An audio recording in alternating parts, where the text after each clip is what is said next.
함께 보실 말씀은 이사야 4장 2절부터 6절까지 말씀입니다. 이사야 4장입니다.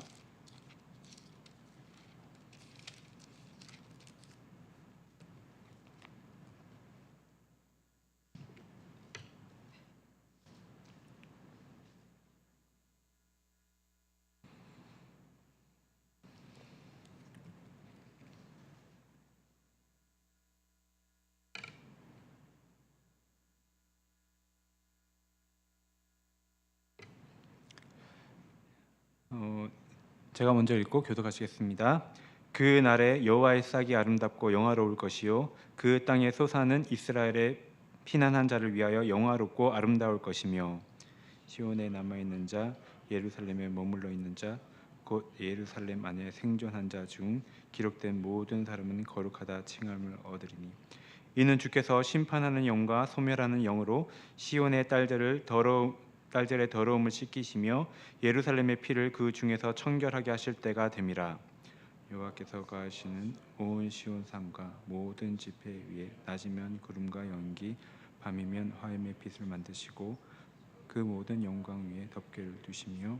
함께 읽겠습니다. 또 초막이 있어서 낮에는 더위를 피하는 그늘을 지으며 또 풍우를 피하여 숨는 곳이 되리라. 아멘. 네, 오늘 읽은 본문은 이사야 2장부터 시작해서 오늘 4장 6절까지가 한 단락으로 묶여지는데 그 뒷부분에 있는 그 4장 2절부터 6절까지만 저희가 읽었습니다. 먼저 2절에 보면은 하나님께서 보내시는 그 메시아를 여호와의 싹이라고 이렇게 표현하였습니다. 그날의 여호와의 싹이 아름답고 영화로울 것이요 그 땅에 솟아는 이스라엘의 피난한 자를 위하여 영화롭고 아름다울 것이며. 2장부터 4장까지를 보면은 순서가 반대로 되어 있어요. 다시 말해서 이렇게 돼서 이렇게 될 것이다가 아니고 2장 2절에 보면 여호와의 산에, 그러니까 여호와의 전이 있는 산에 모든 만방이 와서 예배드릴 것이다. 마지막에 결론적인 부분을 먼저 얘기를 하고 있어요. 왜 결론을 먼저 얘기할까? 뭐 이렇게 순서대로 나가도 되는데 싶기도 한데, 그러니까 성경에서는 그런 부분이 많습니다. 특히 이사야에서는 이런 짧은 단락도 그렇게 반복되고 또 이것이 또 반복되고 이런 점점 확장돼서 나가는 구조가 있는데요. 원래 뭐 결론부터 말하면 재미없잖아요. 어떤 거라도 뭔가 이렇게 궁금함을 가지고서 이렇게 읽게 되면 재밌는데, 오히려 이 이사야 말씀은 결론부터 말해서도 재미가 있어요. 왜냐하면은 도대체 어떻게 이렇게 될까? 그 부분이, 그러니까 하나님께서 어떻게 만방이 다 하나님께로 나오게 될까? 이런 생각을 하게 되거든요. 또 이 가만히 보면 우리 삶의 이야기예요. 우리 삶의 이야기에서 사실 우리가 결론을 모르고 간다면은 정말 어둡고 정말 암울할 거예요. 그런데 결론을 말한다는 것은 뭐냐면 우리에게 소망을 가지라는 뜻이에요. 믿음을 가지라. 어떤 사람은 정말 믿음 없이도 그냥 잘 살아가는 사람이 있어요. 그런데 믿음 없으면 살아갈 수 없는 사람이 있어요. 하나님의 사람은 믿음이 없으면 살아갈 수가 없어요. 이 세상 가운데 하나님에 대한 믿음이 있어야 살아갈 수 있어요. 그래서 결론부터 얘기한 것 같아요. 만방이 다 여호와께 와서 다 주님 앞에 경배하게 될 것이다. 자, 여기 오늘 4장 2절에 여호와의 싹하면 어떤 생각이 나나요? 싹수가 노랗다 뭐 이런 거 생각나세요? 싹, 예, 그렇죠. 정말 그 싹을 얘기하는 거거든요. 정말 미약한 거예요. 그런데 이제 생명은 있어요. 근데 이 싹이 아름답다, 또 영화롭다, 이 싹이 누구에게 그렇게 보여지느냐라고 했을 때 가만히 보면 이스라엘의 피난한 자를 위하여라고 나옵니다. 피난한 자, 어떤 느낌이 드세요? 피난했다고 하면은 뭔가 쫓겨가지고 뭔가 이렇게 피난한, 간신히 뭐 이런 느낌 들잖아요. 더 자세한 내용이 3절에 시온에 남아있는 자, 예루살렘에 머물러 있는 자, 곧 예루살렘 안에 생존한 자 중 기록된 모든 사람. 가만히 보면은 간신히라는 말을 붙이면 딱 맞을 것 같아요. 간신히 피난한 사람, 간신히 살아남은 자, 이렇게 간신히 이게 붙이면 딱 맞을 것 같아요. 이 사람은 아무것도 의지할 것도 없고 의지할 사람도 없는 그런 사람을 말해요. 왜 그러냐면 오늘 읽었던 4장 바로 앞에 3장에 그 내용이 나오거든요. 하나님께서 작정을 하셨는데 어떤 작정을 하셨냐면 너가 의지하는 걸 내가 없애버리겠다 이렇게 작정을 하셨어요. 2장 22절에 인생을 의지하지 말라 이렇게 얘기하시잖아요. 그리고 3장 1절부터 3절까지 여호와께서 유다가 의뢰하고 의지하는 것을 제하여 버리시되 곧 그가 의지하는 모든 양식과 그가 의지하는 모든 물과 용사와 전사와 재판관과 선지자와 복술자와 장로와 50부장과 귀인과 모사와 정교한 장인과 능란한 요술자를 그러하실 것이며, 그러니까 의지할 수 있는 것을 하나님께서 다 제해버린다는 거예요.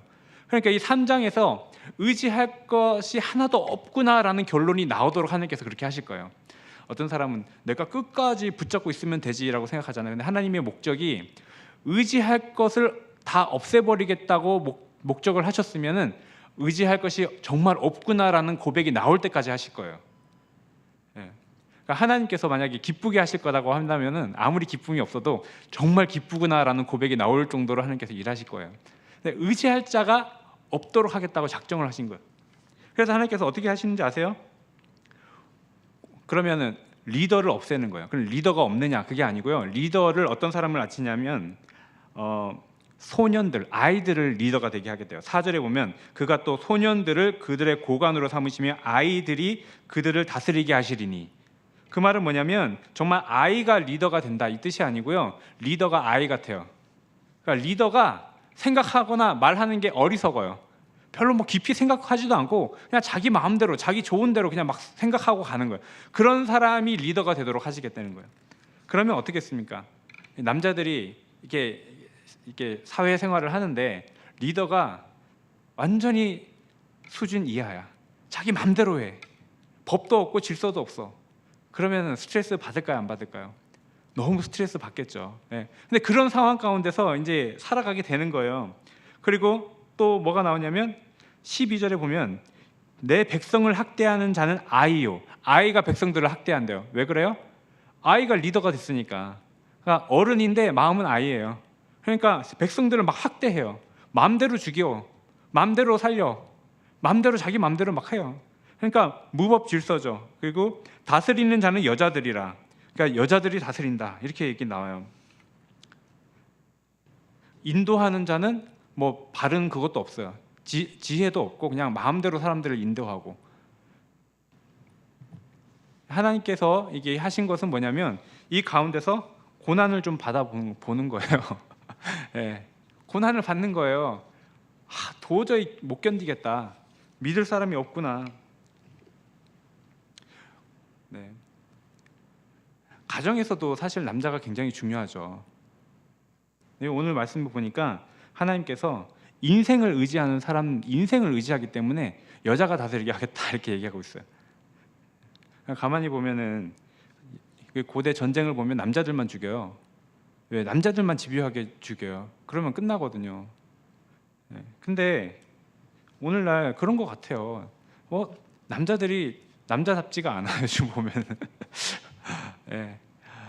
그냥 막 시달리는 거예요. 그렇게 가면서. 그리고 16절에 보면 시온의 딸은 어떻게 해요? 하나님께서 보실 때 교만해서 늘린 목, 이게 목을 늘리는 장신구가 있나 봐요.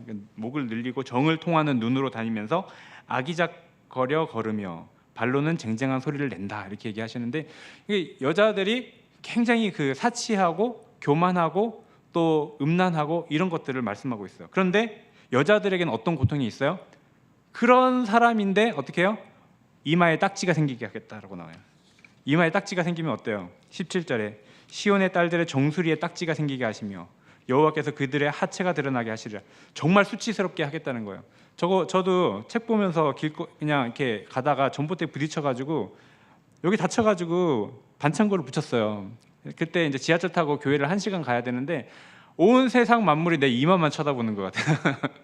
그래갖고 이거 막 가렸다가 또 뗐다가 가렸다가, 근데 사실 별로 안 쳐다보긴 할 텐데 엄청 신경 쓰이더라고요. 근데 하나님께서 여자의 이마에 정수리에 딱지가 생기게 하겠다. 굉장히 수치스럽게 하겠다는 거예요. 예, 정말 정말 수치스럽게 하겠다. 예, 그래서 삶의 소망이 없게 하겠다. 그런 가운데서 전쟁이 일어나가지고 속수무책으로 다 죽게 만드는 거예요. 그 가운데 전쟁이 일어나니까 뭐 어떻게 하겠어요? 그런 상황, 이제 이런 상황이 3장에 나오는데, 이런 상황 가운데서 그날에 여호와의 싹이 아름답고 영화로울 것이며 이렇게 얘기하는 거예요. 보통 때면은 쳐다도 안 볼 거예요. 뭐 싹을 뭐 쳐다보겠어요. 한마디로 싹이라는 것은 미약하다는 뜻이거든요. 근데 이제 사람들이 그 싹을, 여호와의 싹을 정말 아름답게 영화롭게 보게 되는 거예요. 이제 좀 알아보게 되는 거예요. 그게 참 놀라운 일입니다. 왠지 아세요? 왜냐하면 보통은 사람들이 그걸 못 알아보거든요. 예수님이 오셨을 때 사람들이 그때 메시아를 굉장히 간절히 기다렸어요. 그래서 누가 조금만 뭐 잘한다 그러면 당신이 그리스도냐 이렇게 물어보는 거예요. 세례 요한에게도 당신이 혹시 오시고자 하는 그 그리스도냐 이렇게 물어보잖아요. 그러니까 얼마나 간절히 기다려요. 그런데 예수님을 끝까지 알아봐요? 못 알아봐요? 끝까지 못 알아봐요. 아니 그렇게 간절히 기다렸는데도 못 알아보는 거예요. 어떻게 그러냐? 예수님께서 정말 여호와의 싹으로 오신 거예요. 그러니까 사람들이 봤을 때는 뭐가 뭔지를 잘 모르는 거예요. 이게 물에 물 탄 건지 뭐라고 얘기하죠? 모르겠는 거예요.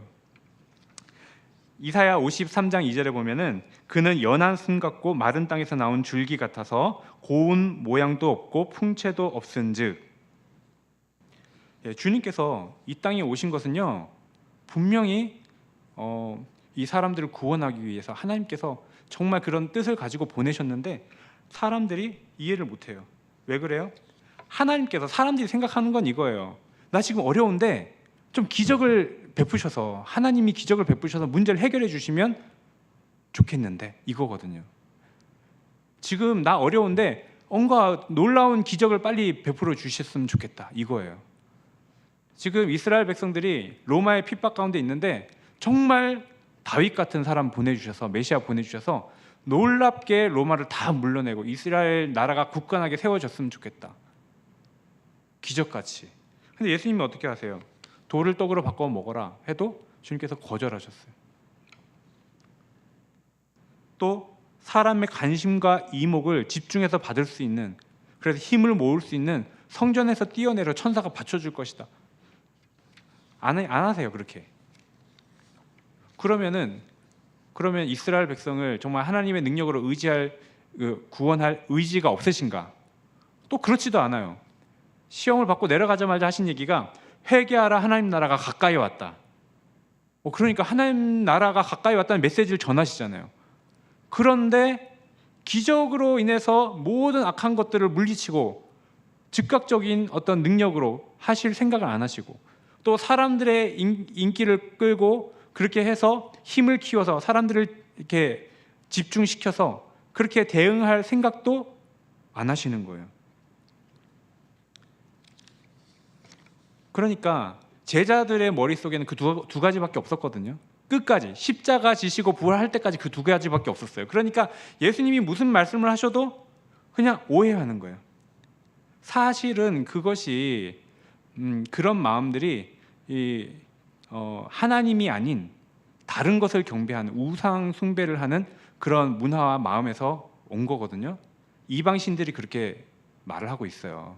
하나님을 섬긴다고 하는데 사실은 마음 가운데 똑같아요.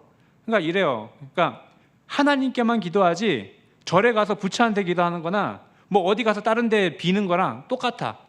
대상만 다르고 똑같아. 내용은 똑같아.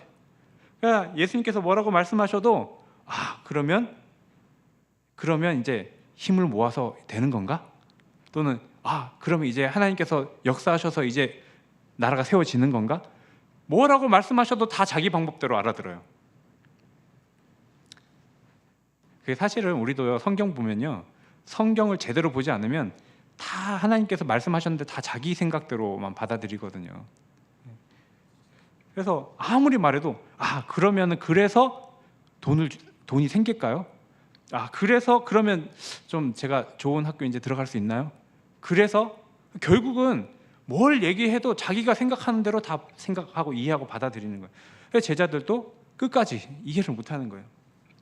그러니까 이사야 53장 3절에서는 그는 멸시를 받아 사람들에게 버림을 받았으며 간고를 많이 겪었으며 질고를 아는 자라. 마치 사람들이 그에게서 얼굴을 가리는 것 같이 멸시를 당하였고 우리도 그를 귀히 여기지 아니하였도다.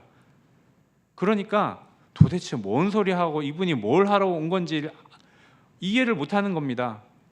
그래서 예수님을 버렸다고 나오는 거예요. 이사야 53장 3절에 귀하게 여기지 않는다는 겁니다. 그런데 그분을 알아봤다는 것은 놀라운 일 아니에요? 근데 어떤 사람들이 알아봤어요? 의지할 것 하나 없다라는 것을 깨달은 사람. 예. 아무도 나를 도와줄 사람이 없고 바닥을 쳤구나. 이제 누굴 나 도와줄 사람이 없다. 나는 정말 죄인이다. 그런 사람들은 예수님을 알아보는 거예요. 그러니까 여호와의 싹을 알아본다는 그것은 놀랍고 신기한 거예요. 예수님이 십자가에서 죽고 부활하시고 나서도 여전히 로마가 이스라엘을 다스렸어요. 뭐 큰 변화가 있었습니까? 그대로 다스리고 있었어요. 그런데 예수님은 그러면 포기하셨는가? 저 갈릴리에 가서 숨어 있어라 그러지 않으시고 이곳 예루살렘에 머물러 있으라 그러셨어요. 그리고 그 예루살렘에 머물러 있으면서 거기에 성령께서 임하시고 교회가 생기고 하나님의 역사는 사람들이 생각하지 못했던 그런 싹으로 인해서 일어나는 거예요. 내가 생각했던 방법이 아니라는 겁니다. 참 놀라운 거예요. 어제 새벽에 갑자기 카톡이 와가지고 이렇게 봤는데 제가 아는 인도의 선교사님께서 이렇게 사진을 이렇게 보내셨어요. 그러면서 혹시 사진 띄워줄 수 있나요? 안 된다고 그러시네요. 그게 뭐냐면 집에 그 바닥도 돌이고 시멘트고 집도 돌인데 그 사이에 싹이 하나 났어요. 근데 이걸 보면서 어떻게 하셨냐면 집 앞에 검은 돌틈 사이로 새싹이 하나 자라기 시작했다라는 걸 가지고서 야, 참 불가능한 곳에 새싹이 나는구나. 그러면서 문득 드는 생각이 정말 이 어두운 영으로 가득 차 있는 이 인도네시아 가운데서 정말 복음을 전한다는 게 너무나 불가능하게 느껴지고 있었는데 그거 보면서 좀 소망이 생겼다는 거예요. 그래, 하나님께서 말씀하시는 것 같았대요. 그 새싹을 보면서 할 수 있어 이렇게 말씀하시는 것 같았대요. 예. 저는 그렇게 보는 눈이 참 귀한 것 같아요. 근데 이게 별거 아닌 것 같은데 이런 작은 소망 하나 가지고서도요 사람이 하나님께서 어떤 일을 하시는지 몰라요. 우리는 큰 일을 해서 큰 일을 가지고서 뭔가 일이 될 거라고 생각하는데 그렇지 않다는 거예요. 정말 여호와의 싹 별거 아닌 것 같은데 그냥 내 안에 들었던 하나님이 주신 어떤 작은 생각, 말씀 뭐 아주 작은 것 같은데 하나님께서 그거 가지고서 일을 하시는 거예요. 근데 그게 보이는 것이 정말 은혜입니다. 이런 고백 들어봤어요.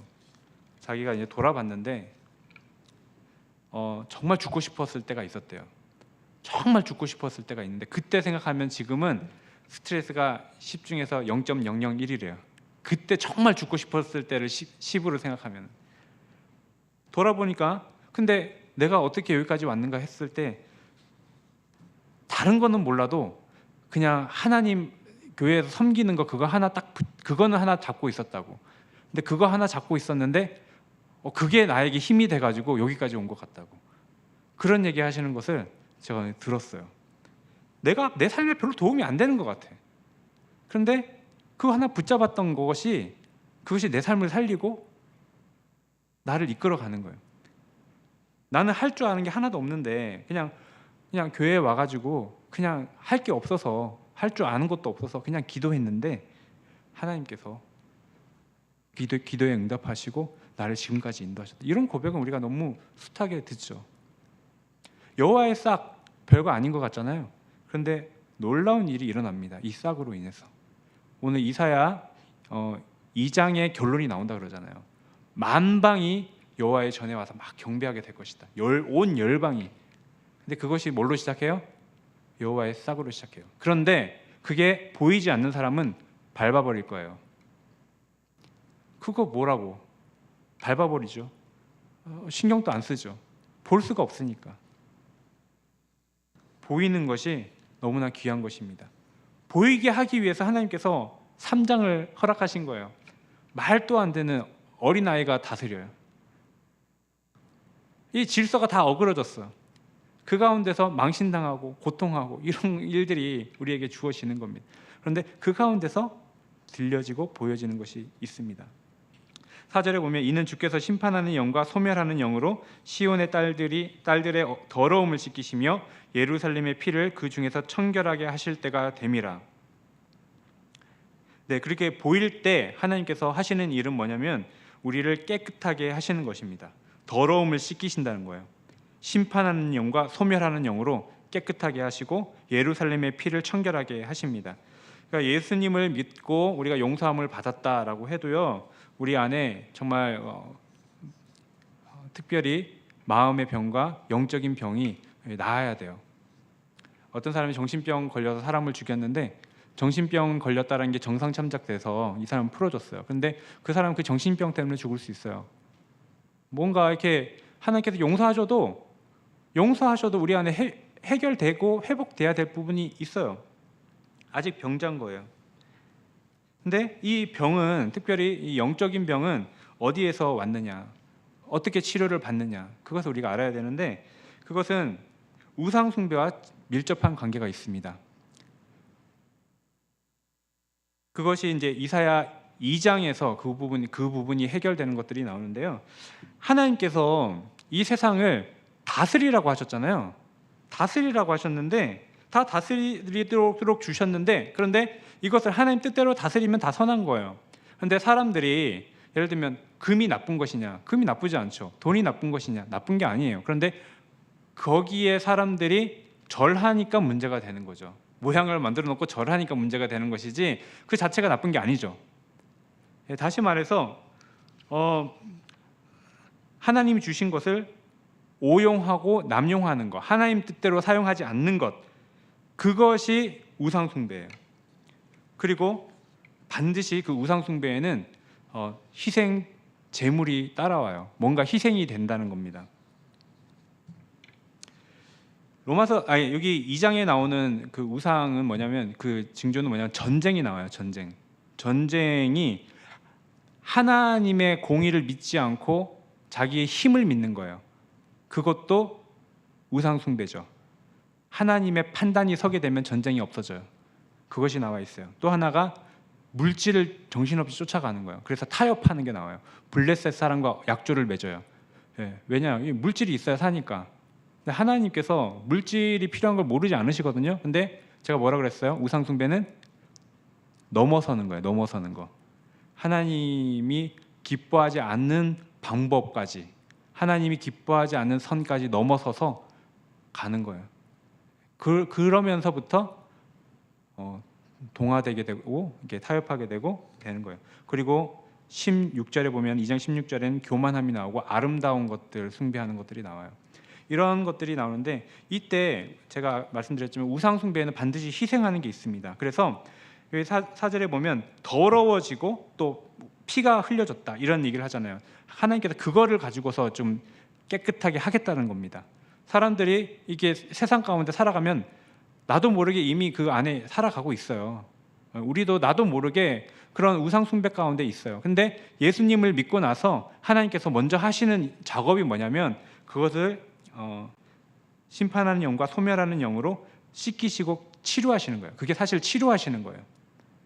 그럴 때 뭐가 되냐면, 우리가 어떻게 살아야 되는구나 깨닫게 되는 거예요. 이렇게 살 때 하나님이 기쁨을 주시는구나 알게 되는 거예요. 우리가 물질을 어떻게 써야 되는구나, 자녀를 어떻게 해야 되는구나, 사람을 어떻게 대해야 되는구나, 우리가 어떤 생각을 가져야 되는구나, 이런 것들에 대해서 하나님께서 더러움을 씻기시면서 회복하게 해주시는 것입니다. 그런데 사람들은 이미 많은 경우에 우상 숭배하면서 양심을 희생하고 또 자녀들을 몰래에게 바쳤다고 나오잖아요. 자녀들 그런 경우 너무나 많죠. 몰래에게 바쳤다, 우상 숭배의 희생 제물로 삼았다는 거거든요. 아이들 학교 좋은 데 보낸다고 애들을 얼마나 죽여요. 그게 딱 그거 아니에요? 아이들을 몰래에게 바치는 거예요. 희생하는 거예요. 아이들의 그 귀한 마음들을, 그러니까 나만 희생하는 게 있는 게 아니고요. 내가 귀하게 생각하는 것들을 다 그렇게 희생 제물로 드리는 겁니다. 예. 어떤 사람은 정직을 희생으로 드리기도 하고, 전쟁을 통해서 사람을 희생으로 그냥 주기도 해요. 사람이 죽어나가요. 또 사람을 노예처럼 대하기도 하고, 그런 일들이 지금은 없습니까? 지금 만연합니다.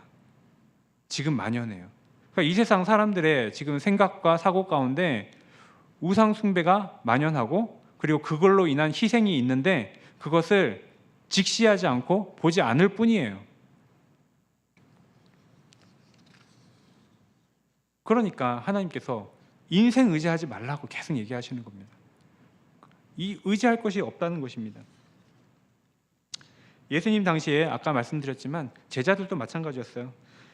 그 신앙생활 할 때도 그 당시에 에세네파라는 사람들은 뭐냐면 이 더러운 세상, 이게 타락한 세상, 로마가 지배하고 있고 너무 타락한데 우리는 그냥 저기 산에 가가지고 저기 굴에 가가지고 나만 거룩하게 그냥 살아야겠다.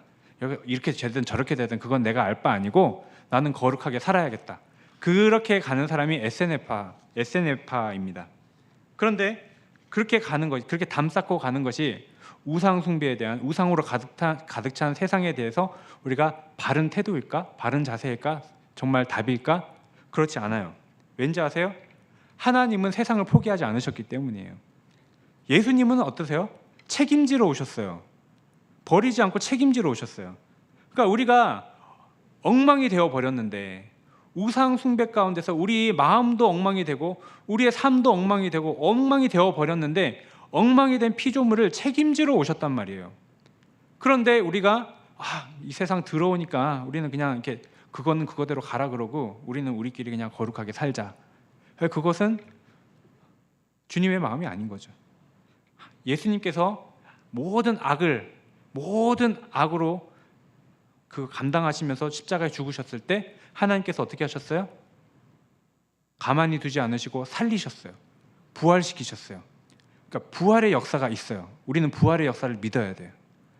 우리가 하나님을 믿고 나갈 때, 우리가 성령으로 회복된 그 마음으로 우리가 살아갈 때 우리가 악을 감당한다는 거예요. 그런데 반드시 부활의 역사가 있어요. 그러니까 이 세상 가운데서 우리가 그냥 세상은 더럽고 사단에게 속했고 알아서 가라, 이것은 하나님의 원하시는 마음이 아니에요. 또 어떤 사람들은 로마보다 더 강한 힘을, 로마를 싸워서 이기려고 했던 열심파 사람들도 있었어요. 또 하나님께서 더 큰 군대를 주시겠지, 더 큰 힘을 주시겠지, 또는 더 큰 돈을 주시겠지, 그렇게 해서 똑같은 것으로 싸우려고 하는 거예요. 그런데 출애굽할 때 모세가 바로의 왕자로서 많은 지식이 있었고 힘도 있었고 아마 물질도 있었을 거예요. 그런데 해방시킬 수 없었어요. 거기에 있을 때는. 왠지 아세요? 그 힘과 그 모든 것들은 바로가 준 거예요. 바로가 준 걸로 어떻게 바로에서 사람을 이렇게 건져내서 갈 수 있겠어요? 우리가 생각하고 있는 그것은 그냥 세상에 있는 방법으로 세상을 어떻게든 해보려고 하는 거예요. 근데 예수님은 그 방법 쓰지 않으셨어요. 누가 나를 때리면 나도 똑같이 때리거나 더 세게 때리거나 이런 방법을 쓰지 않으셨다는 거예요.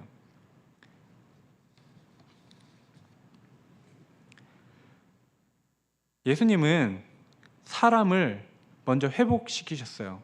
책임지셨어요. 그리고 우리도 성령으로 인해서 동참하게 하시는 겁니다. 하나님께서 아담에게 만물을 다스려라 할 때 만물보다 더 큰 그냥 힘을 주셨나, 물리적인 힘을 주셨는가?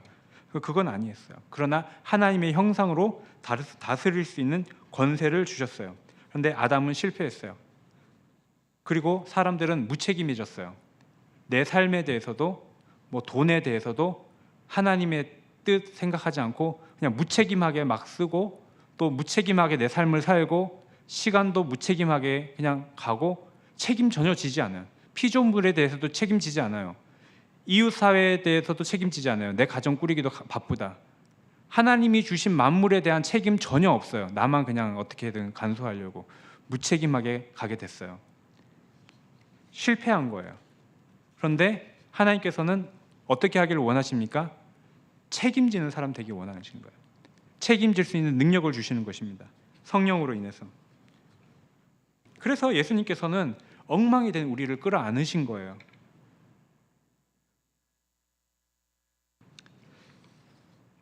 깨끗하게 하시는 것입니다. 그 사람들은 어떻게 되는 것입니까? 오늘 말씀에 보면은 5절 6절에 하나님께서 함께 하신다고 합니다. 여호와께서 거하시는 온 시온 산과 모든 지폐 위에 낮이면 구름과 연기, 밤이면 화염의 빛을 만드시고 그 모든 영광 위에 덮개를 두시며, 하나님께서 불과 구름 기둥으로 그 광야를 인도하셨던 것처럼 동일하게 하나님께서 인도하시고, 그뿐만이 아니라 여기는 시온이에요. 하나님의 영광이 있어요.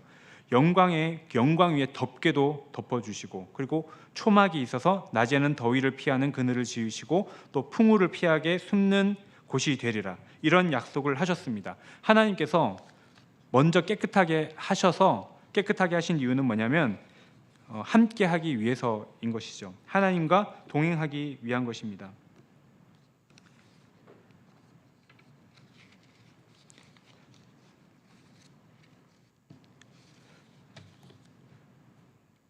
그래서 어떻게 됩니까? 네, 그래서 어떻게 되는가? 2장 맨 처음으로 가면 나와요. 여호와의 전에 산이 모든 산 꼭대기에 굳게 설 것이요 만방이 그리로 모여들 것이다. 다시 말해서 여호와의 전에 만방이 모여들 것이다. 이렇게 나옵니다. 여호와의 전 하면은 이 이스라엘 사람들은 예루살렘에 있는 성전을 바로 생각해요. 근데 예수님께서 뭐라고 하셨어요? 나라고 하셨어요. 내가 성전이다. 그리고 너희가 성전이다. 하나님의 영광 가운데서 사람들이 하나님께 다 나오게 될 거라고 말씀하고 있어요. 주님께 다 나오게 될 거라고 말씀하고 있어요. 왠지 아세요? 내가 생각하고 있는 그 기쁨이 참 기쁨이 아니고, 그것을 예를 들면은 내가 생각하고 있는 이 돈, 이거 내가 이거 얻고 이거 있어야 평안하다고 생각했는데, 하나님은 그거 버리라고 하지 않으시고 그것이 주는 정말 참 의미, 참 기쁨을 깨닫게 하신다는 거예요. 그러니까 정말 이것이 내 마음대로가 아니라 하나님 앞에 책임지고 다스릴 수 있도록 회복시켜 주시기 때문에 사람들은 그것을 보고서 주님께로 나오게 된다는 거예요. 내 삶 가운데 있는 많은 것들이 하나님께서 원하시는 대로 우리가 살아갈 때 그 안에 있는 많은 은혜들이 있고 사랑이 있고 회복이 있는데, 그냥 그걸 모르니까 오용하고 남용하고 망치고 하는 거예요. 그런데 주님 안에 들어갔을 때 그것을 버리는 게 아니고, 이 안에 주님께서 다스리시고 나를 통해서 다스리시고 이것을 통해서 회복시키시고 관계도 회복시키시고 그 안에 기쁨도 회복시키시고, 그것이 있기 때문에 사람들이 그것을 보고서 교회로 오는 거예요. 예수님께로 오는 거예요. 그 일들이 기록되어 있는 것입니다. 우리가 익숙하게 아는 거, 잘 안다고 생각하는 거, 잘 아는 게 아니에요. 우리가 생각하고 있는, 우리가 접하고 있는 모든 것을 통해서 하나님 영광 받으실 수 있고, 우리가 그것을 통해서 하나님의 충만한 은혜를 받을 수 있어요. 무엇을 먹든지 마시든지 하나님의 영광을 위해서 하라. 하나님의 영광을 위해서 할 때 어떻게 돼요? 하나님께서 우리 가운데 기쁨을 주시죠. 먹고 마시는 것을 통해서도 하나님께서 예배 받으시고 영광 받으시고, 그리고 우리 가운데 큰 은혜를 주신단 말이에요. 우리가 놓치고 있는 것이 얼마나 많은지 몰라요.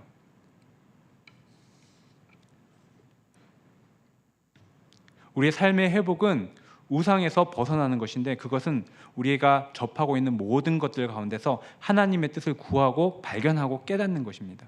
성령께서 인도하여 주실 거예요. 깨닫게 하실 거예요. 그리고 우리는 승리하게 될 것입니다.